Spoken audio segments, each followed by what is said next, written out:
Hello hi नमस्कार जय जगन्नाथ आपण मानक आउ एक नुआ वीडियो को स्वागत। जदि आपण एपर्यंत आधार कार्ड सह पान कार्ड को लिंक करना एवं आपण जानवा चाहूँगी आपणकर पान कार्ड टी एक्टिव अच्छी ना इनऑपरेटिव हो जाइए ताहले आपणों पर यह वीडियोटी बहुत हेल्पफुल हेबो।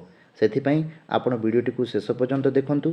जदि आपण आम चैनल नुआ ताहले आम चैनल को सब्सक्राइब करंतु, ए वीडियोटी को लाइक कमेंट शेयर करंतु। वर्तमान चलतु जानिबा किपरि आपण निज मोबाइल माध्यम पान कार्ड टी को वेरीफाई करेंगे आउ आपण जानी पारिबे आपणकर पान कार्ड टी एक्टिव अच्छी ना इनऑपरेटिव हो जाइए। आपण आपणक मोबाइल रो जेकोसी गोटे ब्राउजर किंबा गूगल क्रोम को ओपन करंतु। एठी आपण इनकम टैक्स लिखि सर्च करंतु। आपन को प्रथमे जो वेबसाइट टी शो करुच्ची इनकम टैक्स डिपार्टमेंट रो से इनकम टैक्स डिपार्टमेंट रो लिंक ऊपर क्लिक करंतु। आपन को वर्तमान दुईटी वेबसाइट शो करथुबो। ऊपर वेबसाइट होची वर्तमान नुआ वेबसाइट आ तळर वेबसाइट होची आपनकर पुराना वेबसाइट। आपन प्रथम वेबसाइट ऊपर क्लिक करंतु। वर्तमान आपन सामने रे इनकम टैक्स पोर्टल रो होम पेज टी ओपन हो सारची। वर्तमान एठी लेफ्ट साइड रे देखुथिबे क्विक लिंक्स सेक्शन रे बहुत गुड़ाए ऑप्शन अच्छी जमीती कि लिंक आधार स्टेटस लिंक आधार आपन तौक टिके स्क्रॉल करंतु। एठी आपन पाइबे वेरीफाई योर पान रो ऑप्शन गोटे वेरीफाई योर पान ऊपर क्लिक करंतु। वर्तमान एठी आपन आपनकर पान कार्ड नंबर टी को एठी टाइप कर नियंतु।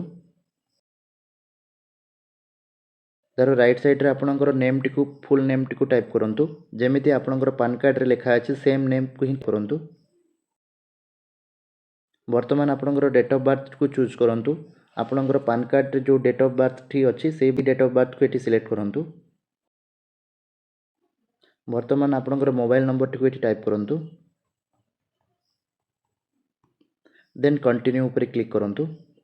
वर्तमान आपनकर रजिस्टर्ड मोबाइल को जाइथिबा ओटीपी को एठी टाइप करी वैलिडेट ऊपर क्लिक करंतु। वर्तमान आपन देखि परथिबे आपनकर पान कार्ड रो स्टेटस एठी आपनकर सामने रे शो करछि। आपनकर पान कार्ड टी PAN is active and details are as per PAN अछि। जदि आपनकर पान कार्ड टी इनएक्टिव हो जाइथिबो किबा इनऑपरेटिव हो जाइथिबो ताले आपनको एठी शो करिवो पान इज इनऑपरेटिव। जदि आपनकर पान कार्ड टी इनऑपरेटिव शो करूछि ताले आपण पान कार्ड आधार कार्ड लिंक को जाइके आपण पान कार्ड सहित आधार कार्ड को लिंक करे नियंतु। सेति पई आपण इनकम टैक्स पोर्टल रो होम पेज को आसंतु। एठी लेफ्ट साइड रे क्विक लिंक सेक्शन भीतर लिंक आधार ऑप्शन ऊपर क्लिक करंतु। एठी आपनकर पान नंबर और आधार नंबर देखि वैलिडेट करे नियंतु। तापर लिंक करे नियंतु। 1000 रो लेट फी चार्जेस पेमेंट कर सारला परे आपनकर पान कार्ड और आधार कार्ड सहित लिंक हे जिवो। आपण एई भली भाबरे आपण लिंक मध्ये करै परिबे। आपण एई भली भाबरे आपनकर पान कार्ड टी एक्टिव अछि ना नै मध्ये जानि परिबे। तो हमर वीडियोटी को शेष पर्यंत देखिथिबारु आपण मानको बहुत बहुत धन्यवाद। जदि वीडियोटी भल लागिथिबो ताले आम चैनल को सब्सक्राइब करंतु, वीडियोटी को लाइक कमेंट और शेयर करंतु। जय जगन्नाथ।